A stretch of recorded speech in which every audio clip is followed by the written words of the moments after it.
when I turned Big Poppa Pump, I was very pissed off. And people could kind of tell that in my interviews because I was tired of the bullshit. Scott Steiner has a list of 10 wrestlers he calls flat out evil, and every story behind each name is wilder than the last. This is not some random rant. This is Big Poppa Pump, an NCAA All-American from the University of Michigan, a real athlete who spent decades inside a business ruled by politics and parasites. He watched the wrong people protect each other while real talent got buried. He saw it, he called it out, and now we are going through his complete hit list, counting down from 10 all the way to number 1. If you are feeling this already, hit the hype feature and give this video some hype because this one gets real wild. Now let us get into it. Before we name anyone, you need to understand what Steiner actually means when he calls someone evil, because this is not just about hurt feelings or locker room drama.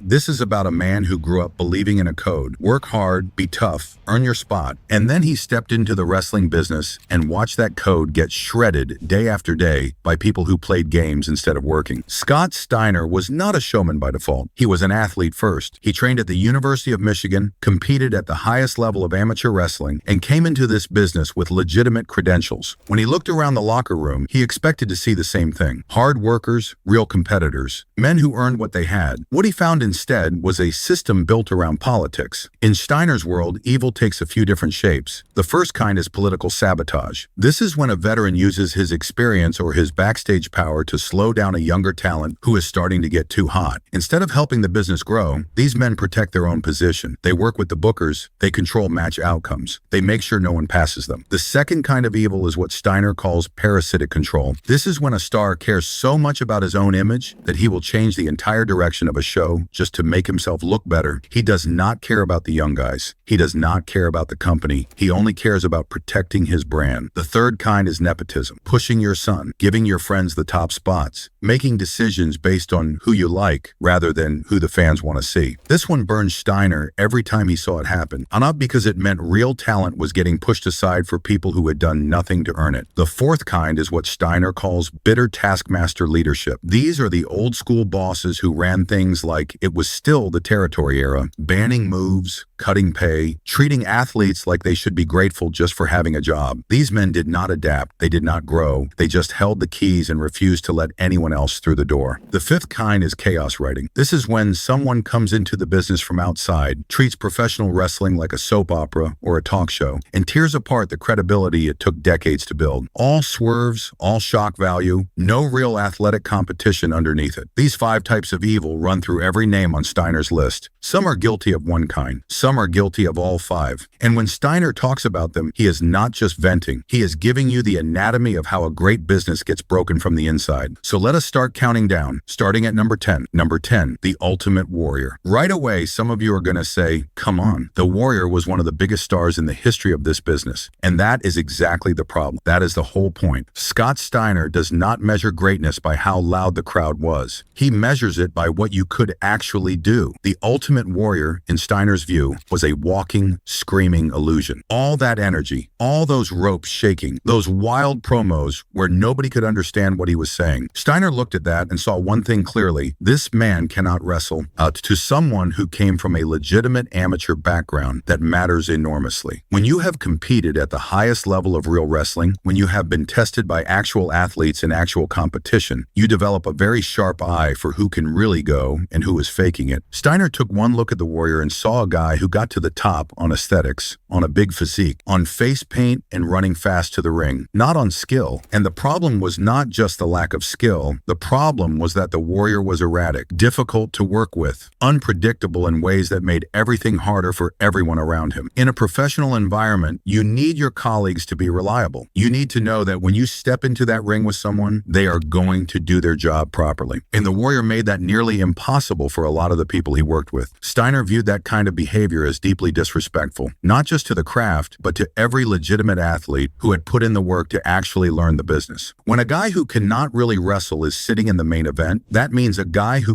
is sitting somewhere anywhere beneath him on the card. That injustice drove Steiner to a different level of frustration every time he thought about it. There is also the question of locker room value. Steiner believed that in any working environment, everyone owes something to the collective. You share knowledge. You help the younger guys. You contribute to the culture of the room. In Steiner's view, the Warrior brought nothing to that equation. He was, as Steiner put it, a rehash.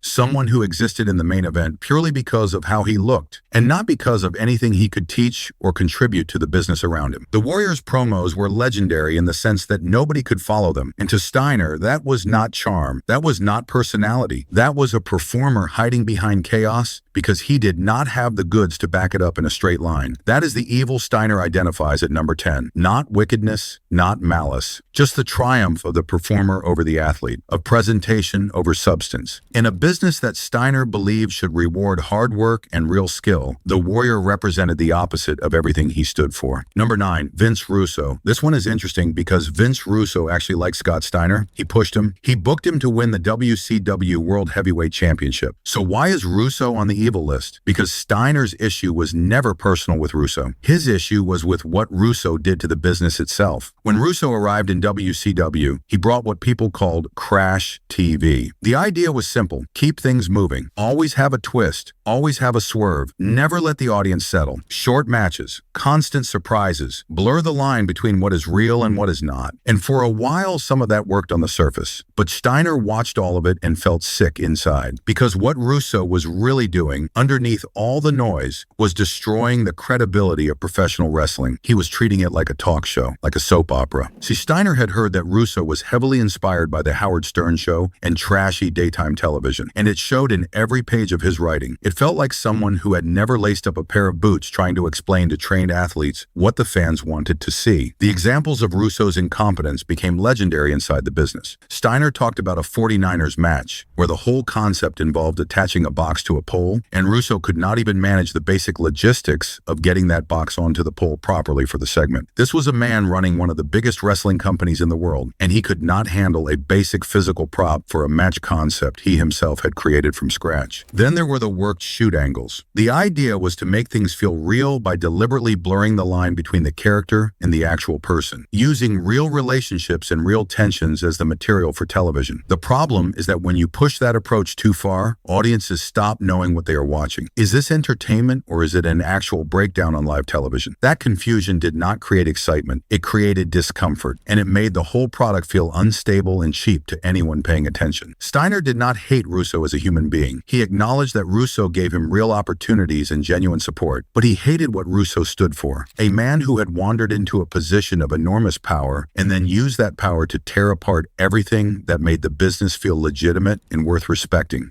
When you reduce professional wrestling to shock value and talk show energy, you tell every real athlete in that locker room that their sacrifice simply does not matter anymore. That is the core of Russo's evil in Steiner's eyes. Not cruelty, not vindictiveness, but a man who treated a serious craft like a television gimmick, and in doing so casually embarrassed every athlete who had dedicated their life to building it. Number 8, Kevin Sullivan. The history between Scott Steiner and Kevin Sullivan goes back further than most people realize. It starts in 1988, when both men were part of the Varsity Club stable in WCW. Sullivan was the leader. Rick Steiner was positioned as a kind of lovable, simple-minded character being led around by this abusive authority figure. The gimmick worked well. The fans responded to it. On the surface, it looked like a professional arrangement that produced results for everyone involved. But Sullivan himself later admitted something revealing about the whole setup. The Varsity Club gimmick was designed to be hated. It featured legitimate athletes being led around by what Sullivan himself described as an evil little figure in robes. He was the puppet master. And for a younger Scott Steiner, who was just beginning to establish himself as a serious athlete, being embedded in that kind of structure planted a seed of resentment that would grow steadily over the years to come. The real problem with Sullivan, in Steiner's view, came later when Sullivan became a booker in WCW. As a performer, Sullivan was doing a job, playing a character. That is what everyone in that building gets paid to do. But as a booker, Sullivan made decisions that affected real people's careers and real money. And the decisions he made were chaotic and deeply personal. Sullivan was heavily committed to worked shoot booking. This means constructing storylines that felt like they were bleeding into real life, using genuine relationships and real tensions as raw material for television angles. The idea is to create authenticity because part of it is authentic. The problem is that when you push that approach without being careful, level, you genuinely damage real relationships and real trust. You use people's actual feelings as props for your creative vision without always getting their full understanding of how it is going to play out. Steiner had no patience for that kind of manipulation. He was a straight line kind of man. He believed that the business was a business. You worked your match, you had your angle, and then you left the real stuff at the door where it belonged. Sullivan's approach did the opposite. It dragged real emotions inside and made them part of the show. As WCW began to collapse in its final years, Sullivan was part of the old guard that Steiner believed was clinging to power while everything crumbled around them. Rather than helping build something new, they fought to maintain their influence. They resisted the young athletes who were ready to step up and carry the promotion forward. Steiner grew to resent the whole dynamic more and more as he developed into a serious singles competitor. The mind games bothered him, and the way real and fictional got blended together without transparency bothered him deeply. In Steiner's world, that counts as a form of evil. Number 7, Ole Anderson. Ole Anderson has a reputation in professional wrestling that is almost universally the same no matter who you ask. Miserable, difficult, negative. A man who seemed to genuinely dislike almost everyone around him and was not shy about making that clear. For Scott Steiner, Ole represented a very specific kind of poison in a locker room. Not someone who was scheming for personal gain, the way some others on this list were, but someone whose bitterness was so deep and so consuming that it infected everyone nearby. That kind of energy poisons a working environment. It drags people down.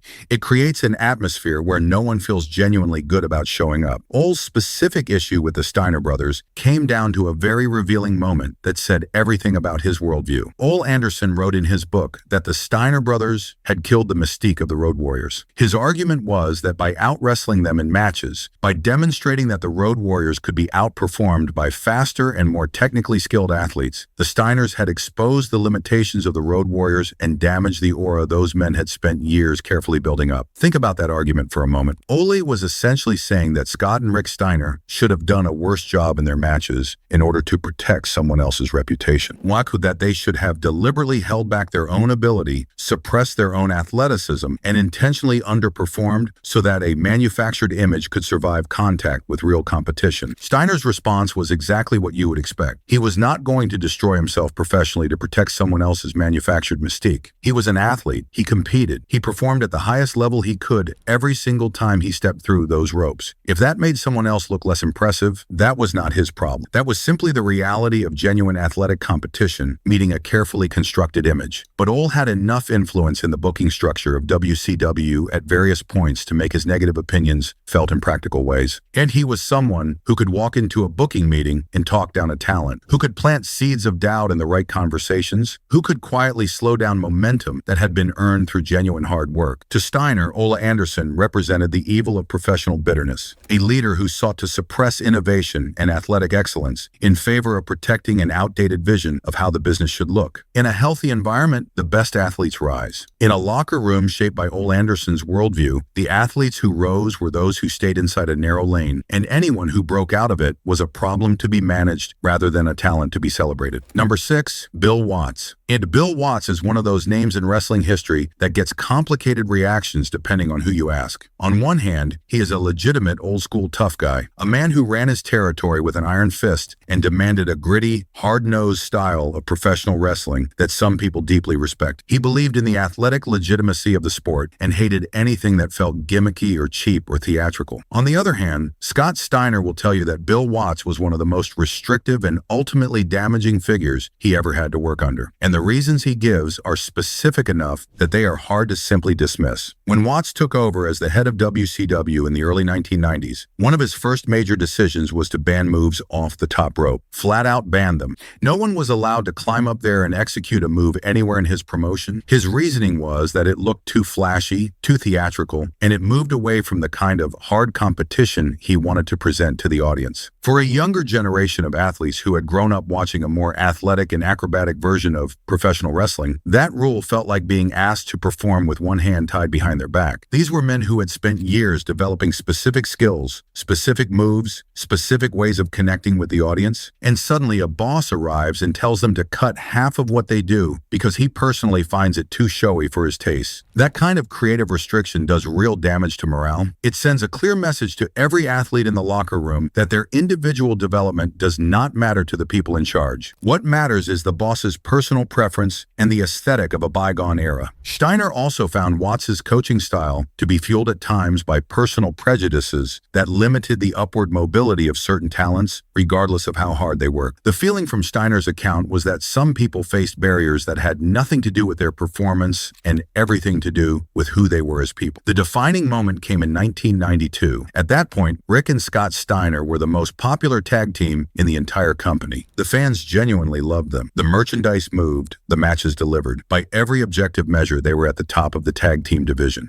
And then came the contract offer. Low, significantly lower than what two men at the very top of their division deserved. It was not the offer of a company rewarding its highest performing talent. So Ric and Scott left for the WWF. And Steiner viewed that exit as the only rational response to a management style that punished success rather than rewarding it. Number 5, Shawn Michaels. Shawn Michaels built one of the most celebrated careers in the history of professional wrestling. The matches, the legendary moments, the years of elite performance. Most fans look at the Heartbreak Kid and see a genuine legend. Scott Steiner looks back and sees something entirely different. Steiner's issues with Michaels go back to the early 1990s, and when Michaels was developing a reputation in the locker room as someone who played a very specific and calculated kind of game, not the hard-nosed political game of someone like Flair, who had real booker power to throw around, but a subtler, quieter game, one that ran directly through his personal relationship with Vince McMahon. The dynamic Steiner identified was this: Michaels had McMahon's ear, and that access gave him the ability to shape outcomes without ever being in the room where formal decisions were made. He could whisper in the right direction, he could plant a thought, he could suggest that a certain match should end differently, or that a certain person was causing friction, or that a certain creative direction was not working for the show. And because he had that personal access, those suggestions carried real weight.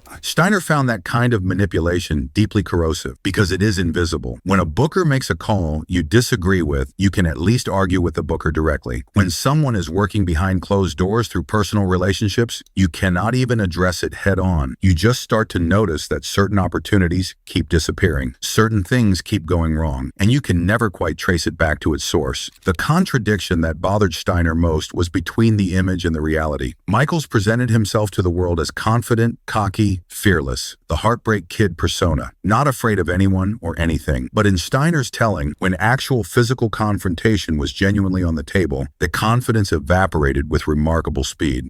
He often recalled an incident involving Don Harris of the Harris brothers. In this account, Michaels made some characteristically smart remarks in a locker room setting, playing up his persona the way he often did even off camera. Harris cornered him, and Michaels was quickly reduced to a very different emotional state. The swagger left. The confidence was gone. Steiner told that story with a specific point. He was not celebrating the idea of physical confrontation for its own sake. He was illustrating what he saw as a fundamental gap between how Michaels projected himself to the world and who he actually was when real pressure arrived. In Steiner's view, you do not earn the right to be consistently cocky in a building full of genuinely tough men unless you can back it up when things get serious. The magazine photos, the posing, the Heartbreak Kid persona, all of it, to Steiner, was the performance of toughness rather than the real thing. And using that performance to manipulate outcomes rather than actually earning your position through real toughness was, in his eyes, a form of corruption inside the locker room. Number 4, Triple H. If you want to understand how much Scott Steiner disliked Triple H, start at the beginning of 2003. Steiner had just arrived in WWE as a major free agent, signing Big Poppa Pump coming in at full force. The expectation from the outside was that this was going to be one of the most dominant new stars the company had introduced in years. What actually happened became one of the most discussed disasters in modern wrestling history. Now, from Steiner's perspective, the blame sits almost entirely with Triple H. At that point in time, Triple H was not just a performer on the roster. He was informally tied into management and creative decisions in ways that went well beyond what any regular talent had access to. He was married to Stephanie McMahon. He was close to Vince. And that proximity gave him a kind of soft power that ran through the entire operation. Steiner was direct about what he believed. In his view, Triple H only had the position he had because of who he married, not because of what he had earned on his own. That is a brutal accusation to make publicly, but Steiner made it without hesitation, multiple times. The steroid test story is one of the most revealing moments of their entire conflict. Shortly after Steiner joined the company, WWE management approached him and requested he take a drug test. Steiner agreed without argument, but he added one condition. He would take the test if Triple H took the same test at the same time in the same shared setting. According to Steiner, after he made that counter demand, the subject of the drug test was never raised again by anyone in the company. The whole thing quietly went away. And to Steiner, that silence said everything. The rules were not being applied equally across the roster. The men who were close to the people making the rules were operating by a different set of standards than everyone else. Then came the matches. Steiner was dealing with a drop foot condition at the time, a physical limitation caused by years of accumulated damage to his back. It affected his movement. It affected what he could execute in the ring. In a healthy professional working environment, a veteran opponent adjusts. He uses his experience to help cover for a colleague working through a physical problem. In Steiner's telling, Triple H did none of that. He was accused of sandbagging during suplexes, deliberately making himself difficult to lift and move. The exact same accusation Steiner had leveled at Flair a decade earlier. No attempt to use experience to salvage the matches or protect Steiner from being exposed worse than he needed to be. The result was visible to everyone. Their matches at the Royal Rumble and No Way Out in 2003 were loudly booed by the paying audience. In a business where the fundamental goal is always to make both performers look worthwhile to the crowd, that response was a public professional failure. See, Steiner believed Triple H welcomed that outcome, that allowing the matches to fail publicly was a deliberate strategy to communicate to everyone in the company that Steiner was not a worthwhile investment, a strategic humiliation dressed up as poor on-screen chemistry. That is a specific kind of evil, not the gatekeeping evil of Flair, not the parasitic evil of Hogan. This was corporate evil, the weaponization of institutional access, using closeness to power to humiliate an outsider and make sure the entire locker room understood exactly where the real authority in that company lived. Number 3, Eric Bischoff. Here is the thing about Eric Bischoff that you need to understand from the start. Where Bischoff was genuinely smart, he had a real television mind. During the Monday Night Wars, he outmaneuvered WWE for a meaningful stretch of time. He signed major names. He created television that people felt they had to watch. He had real creative instincts that delivered results. And none of that changes how Scott Steiner feels about him, not even slightly, because to Steiner, Bischoff's intelligence makes his failures worse, not better. You cannot hide behind ignorance when you clearly understand the machine you're operating. When you know exactly what you are doing and you still consistently do it the wrong way, that is a deliberate choice. During the Monday Night Wars era in WCW, Steiner watched Bischoff prioritize established star power and celebrity crossovers over the development of legitimate technical wrestlers. The business was becoming a fame contest rather than an athletic competition, and Bischoff was comfortable with that trade. Steiner was not comfortable with it at all, but the real intensity of Steiner's feelings about Bischoff came from what happened in TNA between 2010 and 2012. Bischoff arrived in that company alongside Hulk Hogan, and together they did something that Steiner found deeply difficult to forgive. They took a company built on genuine wrestling talent and gradually hollowed it out from the inside. Wrestlers like Kurt Angle, one of the most legitimately credentialed real-world athletes professional wrestling had ever seen, found themselves operating inside a deteriorating environment where the decisions being made around them made increasingly less sense. The culture was being redirected away from the foundation that had made the company worth watching in the first place. And then came Garrett Bischoff, Eric's son. No real track record, no organic connection with the fans that comes from actually earning a push through years of hard work on the road and in the ring, and he started receiving television time. Opportunities that had everything to do with whose son he was and nothing to do with merit. In a business where young wrestlers genuinely sacrifice their bodies and personal lives trying to climb the ladder, that kind of naked nepotism is an insult. Steiner said exactly that in public. He was not subtle, and TNA responded by taking legal action against him for the comments he made about Bischoff and Hogan on social media. Furthermore, Steiner also refused to follow certain directions from the Bischoff regime in the ring. He dug in. He pushed back because his code demanded that the business be treated with the respect it deserved, and he did not believe the people running things at that point were capable of giving it that respect. To Steiner, Bischoff represented a precise and particularly damaging kind of institutional evil. The smart executive who understood just enough about the wrestling business to be genuinely dangerous, but not enough about the athletes themselves to ever make the right calls. A non-wrestler wielding executive power and using that power consistently to elevate the people closest to him rather than the people the fans actually deserve to see at the top. Number 2, Hulk Hogan. Hulk Hogan is the most famous professional wrestler in history. That is not a debate. That is simply the reality of what he built. The red and yellow, the bandana, the ear cupped to the crowd, Hulkamania. He turned professional wrestling into a mainstream phenomenon in the 1980s, and that story cannot be told without him. And Scott Steiner will tell you that he is a parasite, not as a casual insult, in the precise and technical sense of the word. Someone who attaches themselves to a structure that others built and feeds off it without contributing proportionally finally, back to the thing sustaining them. That is Steiner's considered and specific view of how Hulk Hogan operated across much of his career. The behaviors Steiner documented were not rumors.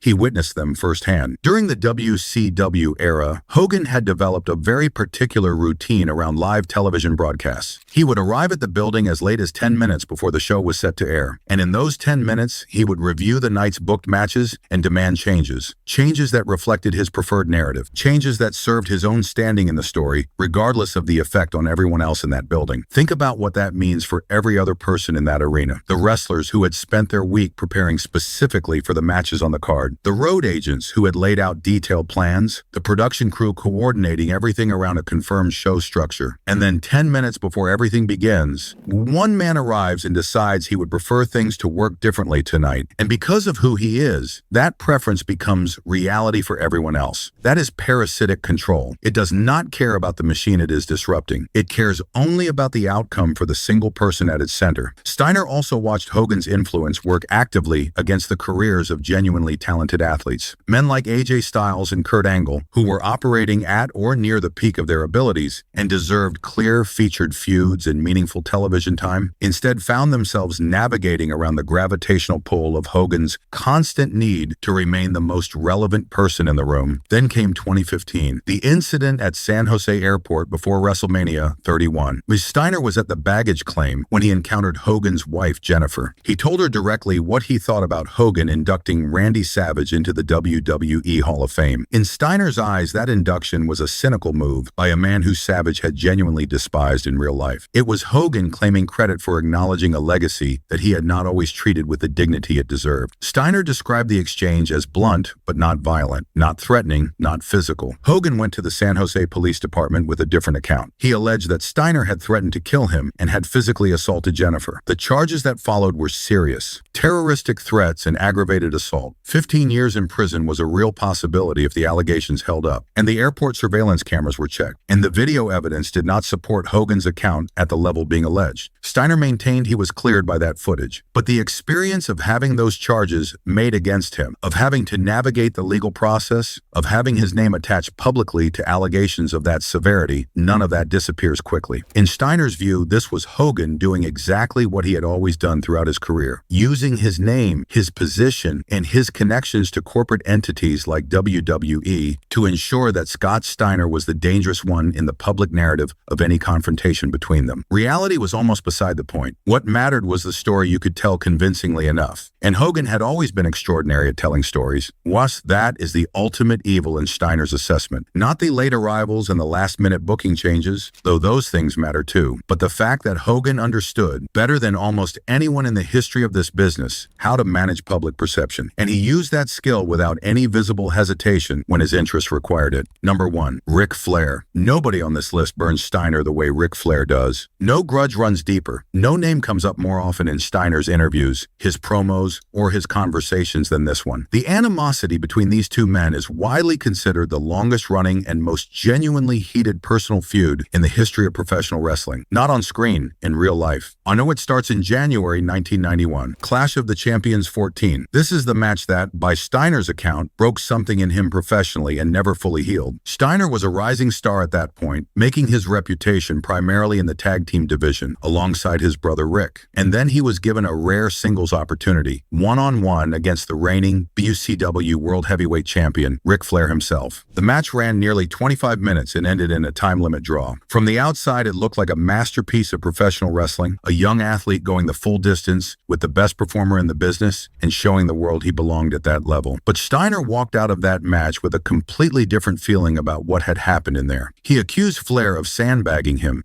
deliberately making himself heavy and resistant when Steiner attempted to lift him. Difficult to move during the suplexes that defined Steiner's whole offensive game, moves like the tilt-a-whirl slam and the tiger driver. Flair was not doing this as part of the natural flow of the match. He was doing it strategically to prevent the match from reaching certain heights that would have made Steiner look like the credible future main event star he was becoming. And then there was the second layer of the problem. Flair was also a booker during that period. He had genuine administrative power over who got pushed and who got held back. In Steiner's view, Flair used that power deliberately to ensure that no one threatening could rise to a position that challenged his own at the top. Now step back and look at the whole list together. 10 names, 10 stories, and when you put them all in order, a pattern becomes impossible to ignore. This is not about individual grudges. It never was. This is about 5 specific forces that Steiner watched repeatedly break the wrestling business from the inside throughout his career. Steiner identified every single one of these forces by name throughout his career, and his method was always identical. Call it out directly. Say it clearly. Do not wrap it in diplomatic language. He was the blueprint for the unfiltered shoot era in professional wrestling. Before pipe bombs became a recognized concept in this business, before anyone else was saying the quiet parts out loud on live television, Steiner was in Tulsa, Oklahoma, with a microphone and no script. Because real, undeniable toughness earns real, unconditional respect. That is the other side of the hit list. The proof that Steiner's anger was never random or unfocused. It always had a clear standard behind it, a specific idea of what the business should look like and what it should reward when it is working the way it is supposed to work. Like this video if these stories hit the way they should. Subscribe so you are here for the next one, and drop a comment telling us who you think deserves to be on Steiner's list that we did not get to cover. Because in professional wrestling, the story's never really over.